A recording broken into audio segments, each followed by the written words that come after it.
Hello everyone, this is me Jyoti. Welcome to my channel. So today we are going to discuss a theory of law of three stages by Auguste Comte. So let's start. तो सबसे पहले हम Auguste Comte की biography पढ़ लेते हैं, उनके बारे में जान लेते हैं. सो अगस्त कॉम्ट को सोशियोलॉजी का फादर कंसीडर किया जाता है. He was a famous French philosopher और जो इनका जन्म है वो 19 जनवरी 1798 मॉन्टपेलियर फ्रांस में हुआ, एक कैथोलिक फैमिली में. इन्होंने जो अपनी पढ़ाई है वो इकोल पॉलिटेक्निक इंस्टीट्यूट से करी, जो कि पेरिस में था. वहीं पर ही इन्होंने अपनी साइंटिफिक और मैथमेटिकल स्किल्स को डेवलप करा. जो सोशियोलॉजी टर्म है ये इन्होंने ही कॉइंड की है 1830 में. इन्होंने जो अपना प्रोफेशनल करियर है ट्यूटोरिंग में वो मैथमेटिक्स में स्टार्ट करा और इन्होंने इकोल इंस्टीट्यूट में ही पढ़ाया. इनका जो ट्रू इंटरेस्ट था वो ह्यूमन और सोशल अफेयर्स में था और यही इंटरेस्ट था जो इनको सेंट साइमन के इन्फ्लुएंस में लेकर आया. मतलब सेंट साइमन से बहुत ही ज्यादा अट्रैक्ट हुए 1817 में. वो सेंट साइमन के स्टूडेंट बने, ठीक है. और इनका जो पूरा नाम है वो हेनरी डे सेंट साइमन था. इनका जो आइडियाज था इनका काफी ग्रेट इम्पैक्ट पड़ा कॉम्ट के ऊपर, ठीक है. सो फॉर 7 years दोनों ही साथ में रहे, दोनों ने ही बहुत क्लोजली कोलैबोरेट किया, थ्योरीज में एक साथ काम करा. बट 1824 में कुछ डिफरेंसेस आने की वजह से दोनों के बीच में ये अलग हो गए. अगर हम कॉम्ट की मैरिड लाइफ के बारे में बात करें तो इन्होंने कैरोलिन मैसन के साथ शादी की थी 1825 में. बट इनकी जो मैरिड लाइफ थी वो इतनी सक्सेसफुल नहीं थी. सो इनका जो रिलेशनशिप था वो 1842 में एंड हो गया था.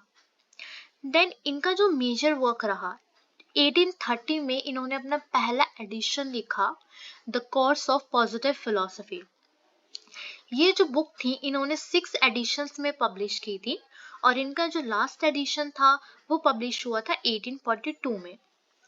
अगस्त कॉम्ट ने बाकी के जो उनके कुछ साल थे उन्होंने काफी मेंटल हेल्थ इश्यूज और पॉवर्टी के साथ गुजारे थे और 1857 में 5 सितंबर को इनकी डेथ हो गई थी फ्रांस में ही, वो भी 59 एज में, ड्यू टू स्टमक कैंसर.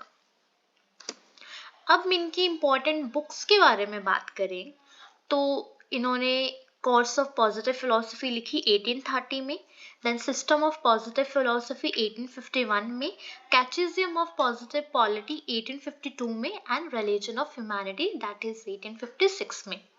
इनकी बहुत इंपॉर्टेंट थ्योरीज भी इन्होंने लिखी है. जो मेन है, सबसे पहले इन्होंने पॉजिटिविज्म का कंसेप्ट दिया, उसके बाद इन्होंने लॉ ऑफ 3 स्टेजेस दिए जो हम आगे डिस्कस करेंगे.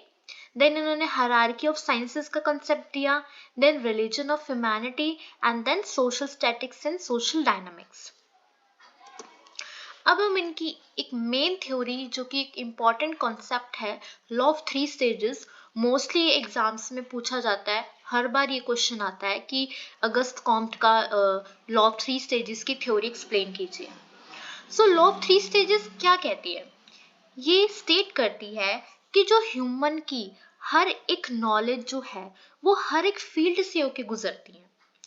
Each field of knowledge passes through 3 periods of growth.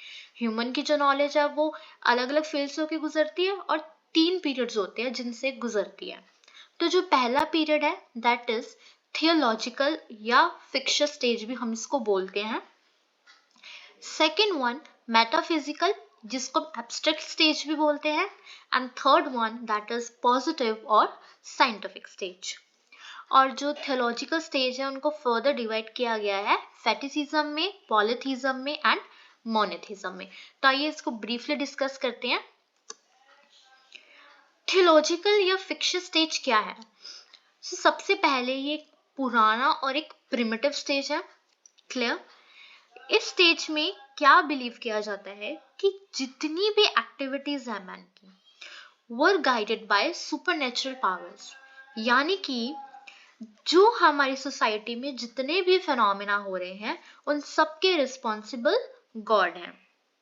यहाँ के जो लोग हैं वो स्पिरिट्स में या सुपरनेचुरल पावर्स में बिलीव करते हैं, साइंस पर ये बिल्कुल बिलीव नहीं करते हैं, कोई लॉजिकल थिंकिंग ये नहीं लगाते हैं लोग, इसमें कोई रीजनिंग नहीं करते हैं।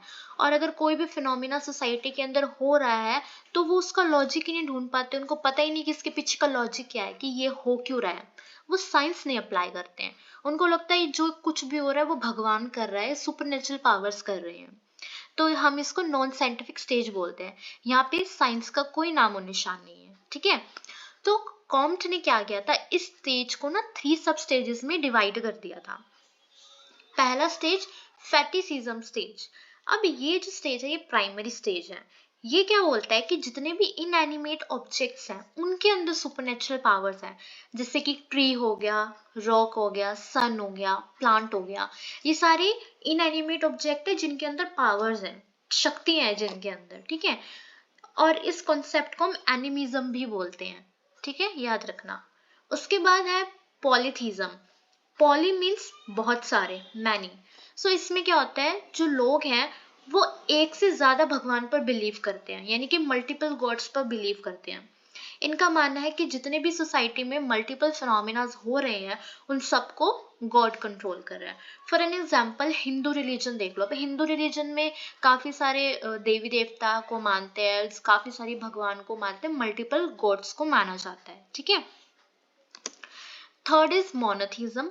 मोनो मतलब मीन्स वन, यहाँ पे सिर्फ एक ही भगवान पर बिलीव करते हैं, तो जितनी भी सुपर पावर्स है वो एक ही भगवान होल्ड कर रहा है। फॉर एग्जाम्पल जैसे मुस्लिम रिलीजन हो गया, इनका मानना है कि जो सब कुछ है वो अल्लाह है। ठीक है, यहाँ पे मल्टीपल गॉड्स को वो नहीं मानते हैं, सिर्फ एक ही मानते हैं, वो है अल्लाह। ठीक है, सेकेंड स्टेज बात करें मेटाफिजिकल या एब्स्ट्रैक्ट स्टेज की। मेटाफिजिकल स्टेज को हम ट्रांजिशनल स्टेज भी बोलते हैं। ट्रांजिशनल स्टेज क्यों बोलते हैं, क्योंकि यहाँ पे रैशनलिज्म ग्रो कर रहा है इंस्टेड ऑफ इमेजिनेशन।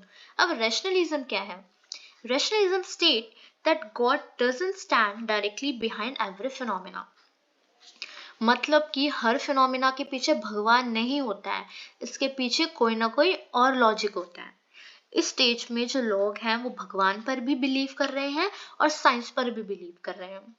सो ये डेवलपिंग स्टेज आ रहा है, यहाँ पर लोग धीरे धीरे साइंटिफिक होना स्टार्ट कर रहे हैं, लोग रीजनिंग करना शुरू कर रहे हैं कि अच्छा ऐसा क्यों है, इसके पीछे कोई तो लॉजिक है। आज की जो हमारी सोसाइटी है हम इसको मेटाफिजिकल सोसाइटी ही कंसीडर करेंगे, क्योंकि ये सोसाइटी भगवान को भी मान रही है प्लस साइंस को भी मान रही है। फॉर एग्जाम्पल अगर कोई पर्सन बीमार है तो वो दवाइयाँ भी करेगा, ठीक है, साइंटिफिकली भी ठीक होना चाहेगा, बट एक तरफ वो मंदिर भी जाएगा, भगवान के पास भी जाएगा कि क्या पता हमें भगवान ही ठीक कर दे। तो वो दोनों चीजों पर बिलीव कर रहा है। ठीक है, तो जो हमारा लास्ट स्टेज है वो है पॉजिटिव या साइंटिफिक स्टेज। अब ये जो स्टेज है ये बिल्कुल ही डेवलप्ड स्टेज है। यहाँ पे there is a scientific way of thinking, यहाँ पे अब पूरी तरीके से साइंस आ चुकी है, साइंटिफिक थिंकिंग आ चुकी है। अब जो लोग हैं वो फैक्ट्स और फाइंडिंग्स के ऊपर बिलीव करने लगे हैं। इस स्टेज पर जो प्रिस्ट हैं उनको रिप्लेस कर दिया गया है बाय साइंटिस्ट से। मतलब अब लोग पंडितों पे बिलीव नहीं कर रहे हैं, अब लोग साइंटिस्ट पर बिलीव कर रहे हैं, जो वो लॉजिक बता रहे हैं उन्हीं पर बिलीव कर रहे हैं। यहाँ पे जो गॉड का कॉन्सेप्ट है वो बिल्कुल खत्म हो चुका है, अब सिर्फ साइंस का कॉन्सेप्ट यहाँ पर अप्लाई होता है। तो जितने भी फिनोमिनाज हैं उनको रैशनैलिटी के बेसिस पर ही एक्सप्लेन किया जाता है। सो ये बिल्कुल ही आपका डेवलपिंग स्टेज हो गया है, यहाँ पे लोगों की थिंकिंग बिल्कुल ही बदल चुकी है। ठीक है, सो ये थी हमारी आज की क्लास।